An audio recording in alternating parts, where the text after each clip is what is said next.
Assalamualaikum warahmatullahi wabarakatuh. Selamat siang, Bapak Kepala Sekolah. Waalaikumsalam warahmatullahi wabarakatuh. Selamat siang Pak Fajar. Saya Fajar Mabuk Ubaidillah Ya. dari CGP Angkatan 10. Izinkan saya melakukan beberapa pertanyaan terkait wawancara untuk menyelesaikan tugas saya. Apa diizinkan? Silakan.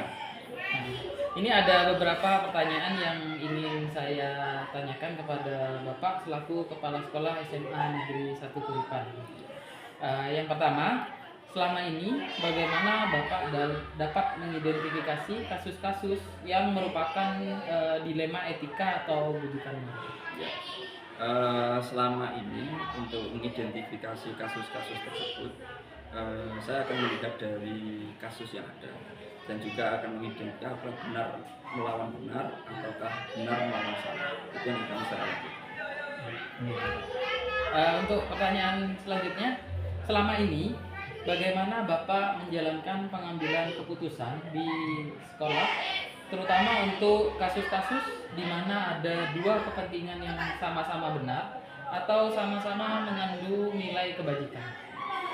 Selama ini untuk mengambil keputusan yang ada, semua pihak yang ada di jajaran saya akan saya libatkan. Jadi dari Waka, terus guru BK, semuanya akan kita libatkan untuk mengatasi kasus-kasus tersebut.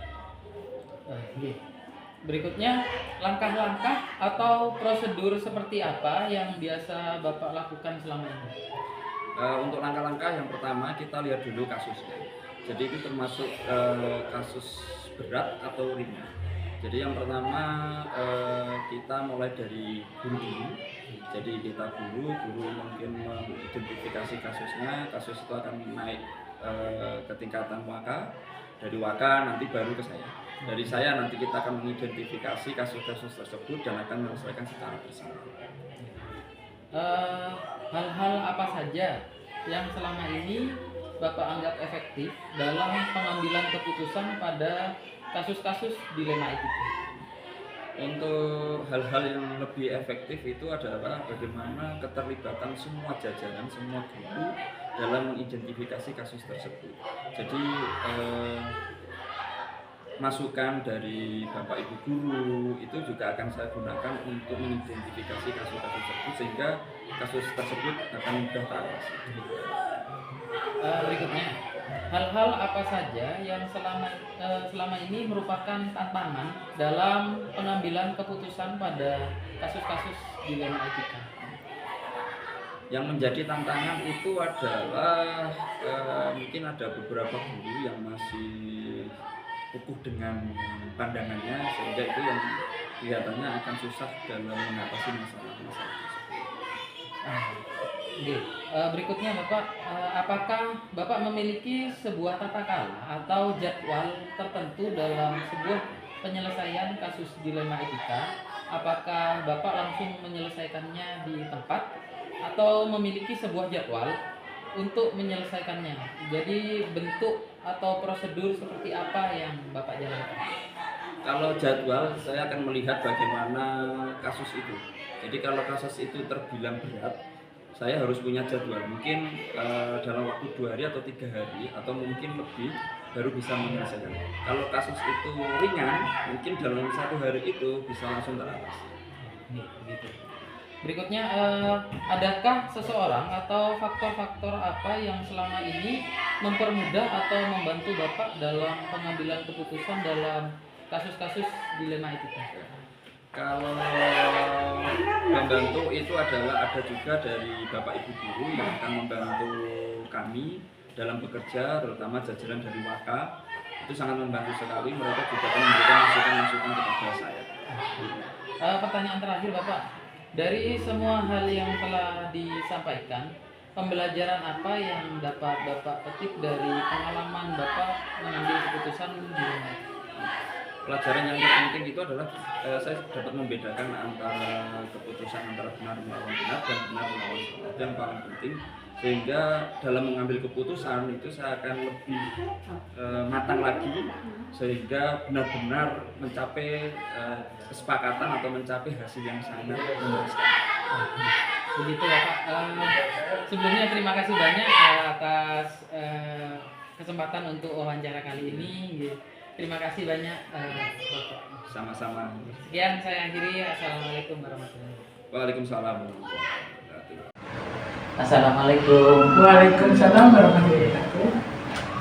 Permisi Ustaz, Ya. saya di sini dari JGP Angkatan 9, Ya. Angkatan 10 yaitu Fajar Mabu Ubaidillah. Ya. Akan rencananya akan melakukan wawancara kepada Ustadz, apakah diperkenankan? Siap. Kalau diperkenankan, izinkan saya menyampaikan beberapa pertanyaan. Ustaz.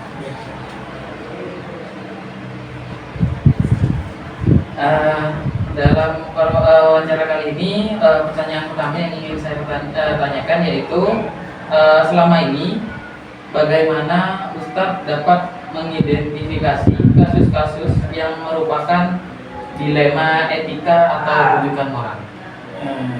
Sama ini yang berdasarkan kontrol ya. Ini kasus yang dialami itu kami memang benar membedakan. Jadi mana kasus etika, mana yang moral. Itu aja. Jadi tidak pernah kalau kita tidak bisa menentukan mana masalah etika atau yang moral. Untuk pertanyaan kedua, selama ini bagaimana Ustadz menjalankan pengambilan keputusan di madrasah yang ada di sini, terutama untuk kasus-kasus di mana ada dua kepentingan yang sama-sama benar atau sama-sama mengandung nilai kebaikan? Selama ini dalam mengambil keputusan ada kepentingan sama benar tadi. Itu pertama itu memang saya menyelidiki dulu, iya, tidak tergesa-gesa untuk sebuah keputusan. Sehingga kami secara keputusan, lalu kami akan malah tidak bisa memutuskan, malah akan keliru. Ya mungkin ada nasi kasih sayang mungkin dari santri atau yang lainnya. Jadi memang benar kami mutual masalah itu benar sedikit. Kalau memang itu benar-benar terjadi, baru kami bersama dengan Dewan Guru mengambil itu. Berikutnya, langkah-langkah atau prosedur seperti apa yang biasa Ustadz lakukan selama? Ya, yang pertama itu setelah kami mendengar ya, itu saya duduki dulu, ya, ataupun mata-matanya ya atau mata-matanya tidak sangat minta kepada yang punya kasus ya. Jadi itu butuh mungkin dari 1 atau 3 hari, mungkin 5 hari lah. Setelah itu saya kaji dulu, pokoknya ya. Lalu saya panggil temannya yang kedua. Tidak semuanya langsung dia belum lewat penyelidikan dulu. Seperti itu loh, seperti detektif kan sama kan, dan langsung tangkap kan lewat. Nah nanti penyamarannya nanti dengan saya, apalagi sampai gimana dia tuh saya menyelidiki permasalahan. Gitu. Berikutnya, hal-hal apa saja yang selama ini Ustadz anggap efektif dalam pengambilan keputusan pada kasus-kasus dilema etika? Ya, hal-hal yang saya sering alami itu kadang-kadang itu masalah paradigma benar lawan salah, benar lawan benar. Justru kadang-kadang dari si A bilang begini, si B setelah saya tanyakan sendiri secara pribadi, ya itu malah terbalik. Ya, itu ya, itu paradigma benar lawan benar atau perbedaan. Jadi kami jujur saya butuh benar-benar kejadian itu benar-benar salah. Kadang-kadang antara si A dan si B itu kadang-kadang salah apa ya? Sangat menjauhkan dirimu, kadang tidak sama gitu. Harus saya tanyakan ke yang kena kasus gitu. Si B sikit-sikit itu malah tidak sama karena ini menyangkal yang mana. Makanya itu saya alami. Nah, itu untuk pertanyaan berikutnya ini Ustaz. Oke. Apakah Ustaz memiliki sebuah tata cara atau jadwal tertentu dalam sebuah penyelesaian kasus dilema etika? Apakah Ustaz langsung menyelesaikan di tempat atau memiliki sebuah jadwal untuk menyelesaikannya?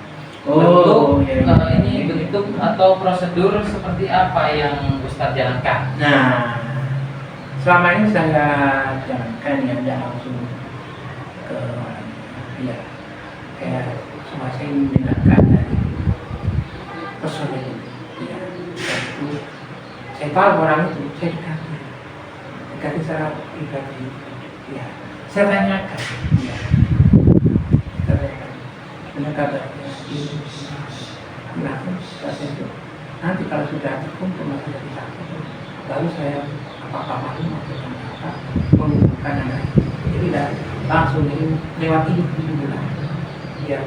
Nanti kalau anak itu lewat saya kan hidup, dia akan bicara lupa tidak langsung seperti langsung.